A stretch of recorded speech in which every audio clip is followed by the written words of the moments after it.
لیدونکو السلام علیکم، ستړي مشه، ورځ مو په خیر. په موکړه تازه لاندو مهمو خبرونو ته فاینانشل ټایمز ورځپاڼې خبر ورکړی او ویلي دي چې راتلونکو شپږو میاشتو کې د دې احتمال شته چې پاکستاني روپۍ د ډالر مقابل کې 10 تر 40% نور هم بیا ارزښت شي. ورځپاڼه وايي پاکستان له نړیواله ټولنې سره ګڼو سیاسي او اقتصادي ژمنو کې پاتې راغلی او د دې هیواد د اقتصاد له سترو ننګونو سره مخ ښکاري. بل لور ته ویسټا مؤسسې غزني کې له 115 کورنیو سره د نغدو پیسو مرسته وکړه. په غزني کې له 115 بېوزله او بېځایه شوو کورنیو سره د نغدو پیسو مرسته وشوه. په دغه ځای کې د ویسټا مؤسسې سیمه ییز دفتر مشر مطیع الله د یکشنبې په ورځ ازادي راډیو ته وویل له هرې کورنۍ سره د 225 امریکایي ډالرو نغدې مرسته وشوه.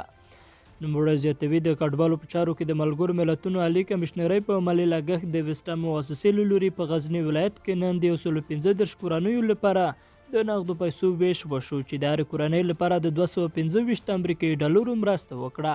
ښاغلی مطیع الله وایي د دې کورنۍ سروې د غزني ولایت د کډوالو چارو ریاست او ولایت مقام په همکارۍ ترسره شوې وه.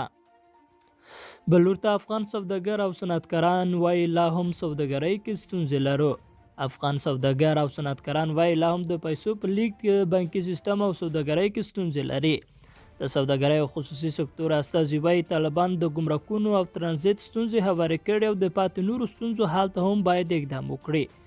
دغو استازو پرون د طالبانو د حکومت د رئیس الوزرا له لومړي مرستیال ملا عبدالغني برادر سره کتنه کې د خبرې کړې دي. د طالبانو د سیاسي دفتر ویاند محمد نعیم نن پر خپله ټویټر پاڼه لیکلي چې ښاغلي برادر اړونده ادارو ته لارښوونه کړې چې د سوداګرۍ او صنعتکارانو ستونزې هوارې کړي.